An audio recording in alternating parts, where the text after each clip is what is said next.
A paz do Senhor, povo bom, que Deus abençoe cada um de vocês que estão acompanhando agora este vídeo.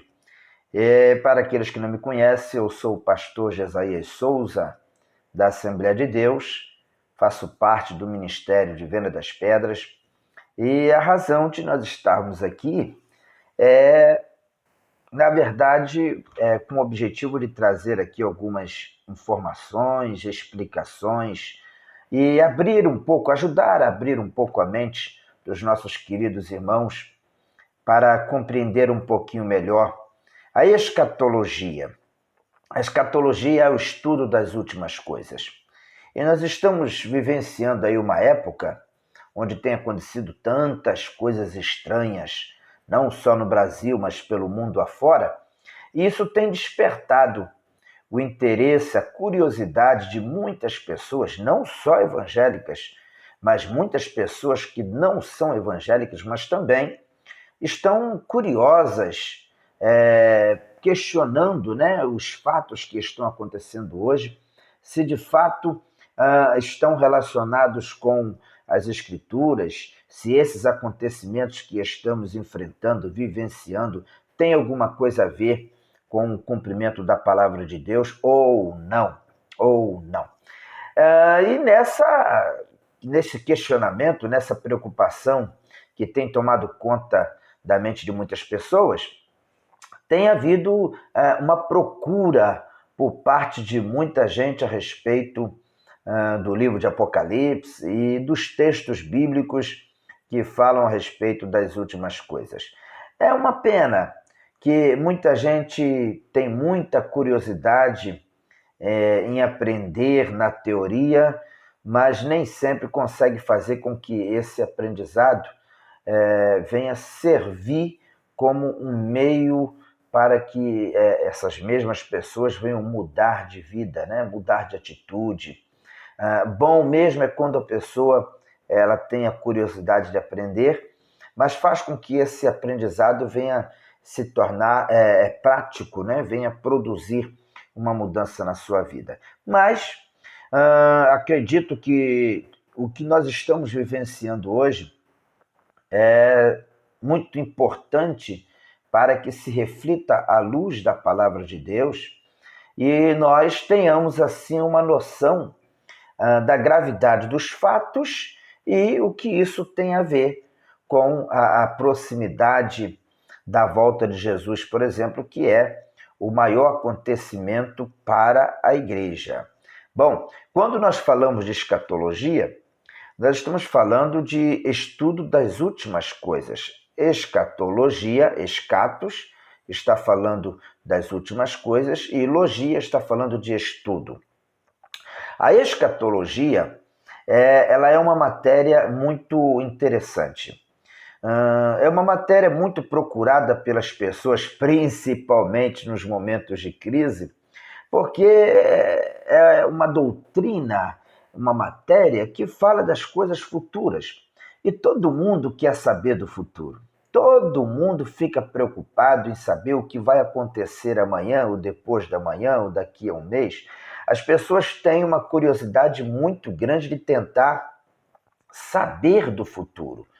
E isso também acontece na vida daquelas pessoas que leem a Bíblia.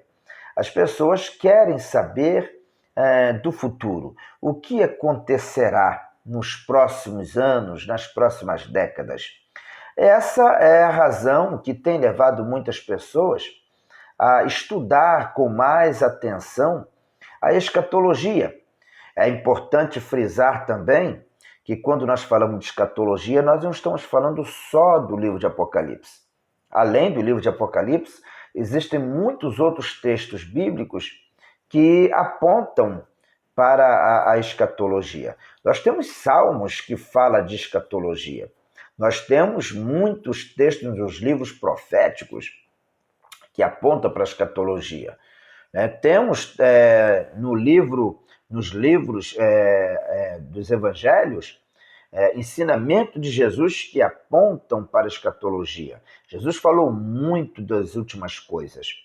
E também temos, evidentemente, nas cartas paulinas e dos demais apóstolos, citações de grande importância relacionado à escatologia.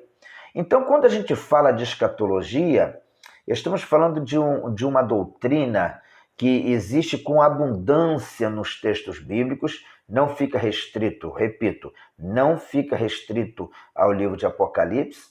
A escatologia ela está em toda a parte da Bíblia, em alguns textos citada de uma forma mais abundante e em outros textos de uma forma mais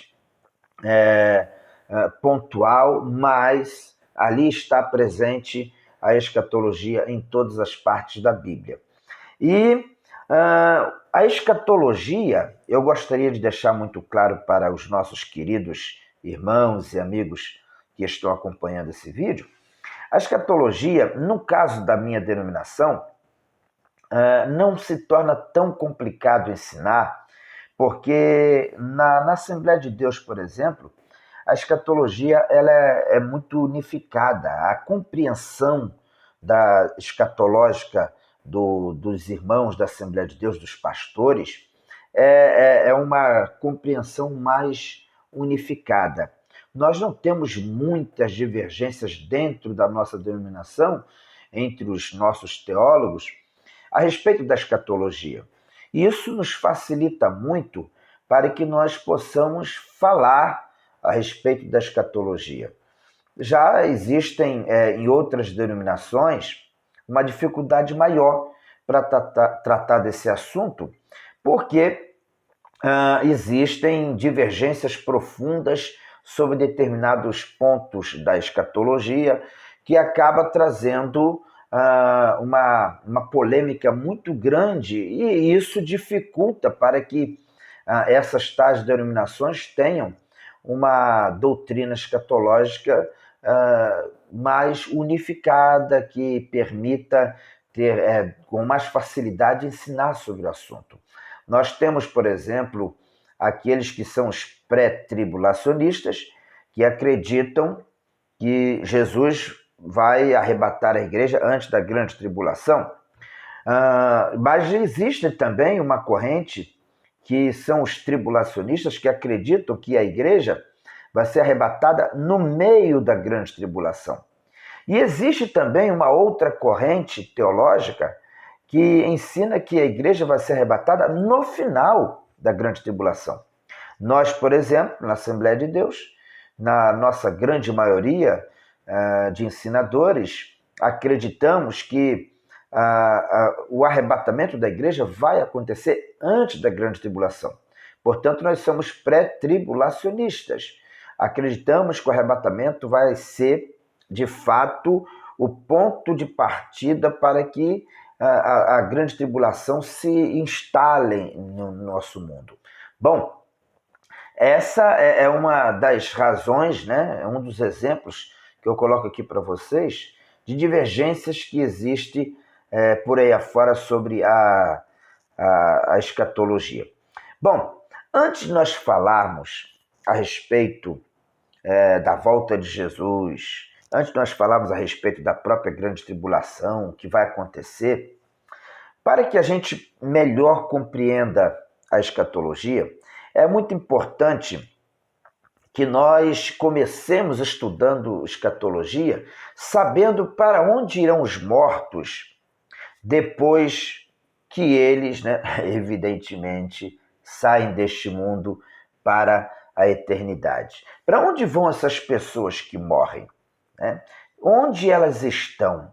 Elas estão conscientes ou não?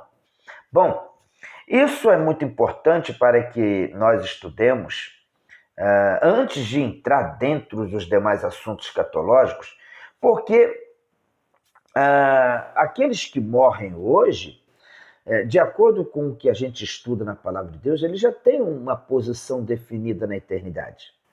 Nós entendemos pela Bíblia que aqueles que morrem, eles já estão com sua situação definida. Lá em Hebreus capítulo 9, versículo 27, por exemplo, diz que ao homem está ordenado morrer uma só vez, vindo depois disso o juízo. Nesse versículo nós já compreendemos de uma forma muito clara que uma pessoa que morreu não tem mais outra coisa a fazer senão seguir o seu destino, a sua escolha. E aí nós temos o juízo que simplesmente vai sentenciar, né, a essa pessoa, definindo aqui, né, de uma forma resumida, ou para uma eternidade com Deus ou uma eternidade sem paz, sem salvação. Bom, para onde irão os mortos? Para onde vão os mortos? As pessoas que morriam no Antigo Testamento, eles iam para uma situação que a gente chama de estado intermediário, né? Um estado intermediário.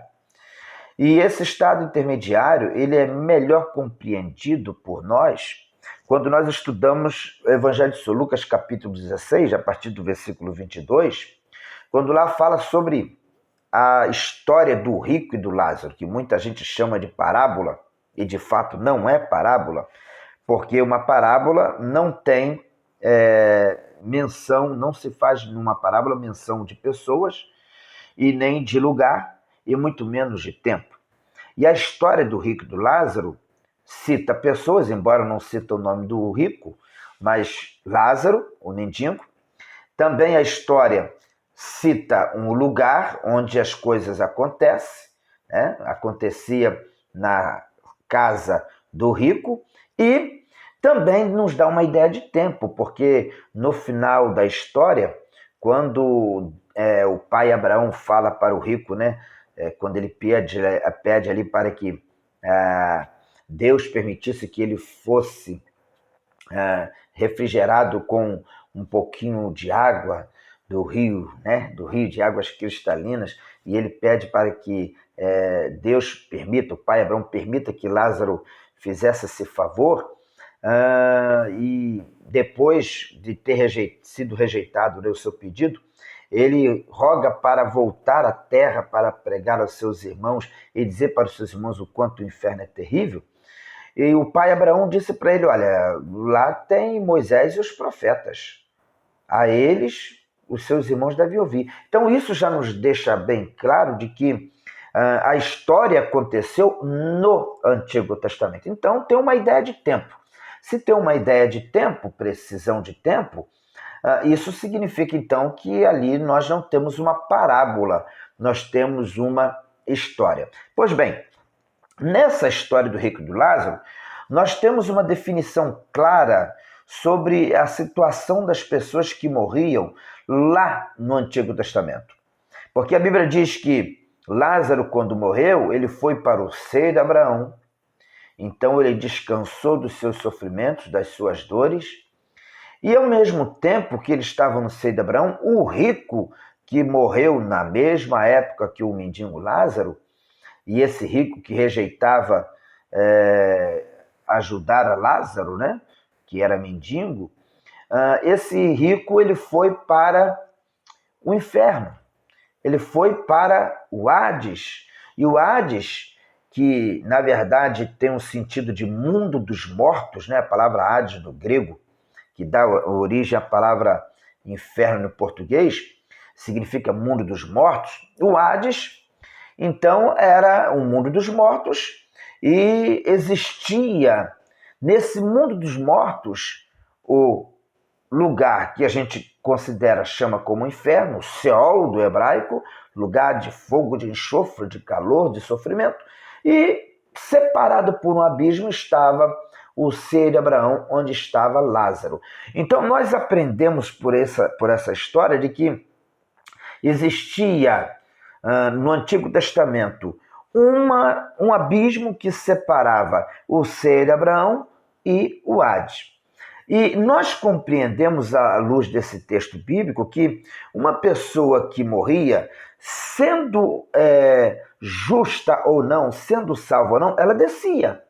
Sendo que se ela fosse salva, descia até o seio de Abraão, e se ela fosse perdida, ela descia a parte do Hades, que era a parte do inferno, a parte triste, a parte do fogo de enxofre. Deu para compreender? Então, isso é muito interessante você analisar, porque existe algumas pessoas que entendem que a palavra inferno é a mesma coisa que sepultura. Não. A palavra inferno, se você tirar ela partindo da interpretação da palavra Hades, inferno é o mundo dos mortos. É o mundo dos mortos. Tá? E quando você vai estudar a Bíblia, você descobre também, Jesus, quando cita a respeito do inferno, ele não usa só a expressão Hades. Aliás, por falar nisso, Jesus falou muito mais sobre o inferno do que do céu. Quando ele falou a respeito do inferno, houve momentos que Jesus citou a expressão Hades para definir inferno, mas houve momentos também que ele citou o inferno usando a palavra Geena, do grego. E a palavra Geena, ela tem uma característica muito interessante, porque a palavra Geena nos dá a entender de que o inferno é um lugar onde o fogo nunca se apaga. Nós temos lá no Evangelho de São Marcos, capítulo 9, Jesus ensinando aos seus discípulos, ele disse que se a tua mão te escandalizar, corta, porque é melhor você entrar no céu maneta do que com as duas mãos você entrar no inferno. E aí Jesus, na sequência do texto, em Marcos capítulo 9, versículo 43 e 44, Jesus diz assim, porque lá é o lugar onde o fogo nunca se apaga e o bicho nunca morre. Isso nos faz compreender que uma pessoa que vai para o inferno, ele está consciente, ele não está inconsciente, ele está ali plenamente consciente da sua situação. E quando a Bíblia diz que o fogo nunca se apaga, está querendo dizer com isso que o sofrimento no inferno é permanente, é constante, é eterno. E quando o texto ainda, Jesus diz que lá é onde o fogo nunca se apaga e o bicho nunca morre, o bicho, sem dúvida nenhuma, está se referindo à consciência, à alma, ao entendimento, os sentimentos, porque o que mais vai doer no inferno não vai ser o fogo, o enxofre. O que mais vai doer no inferno não vai ser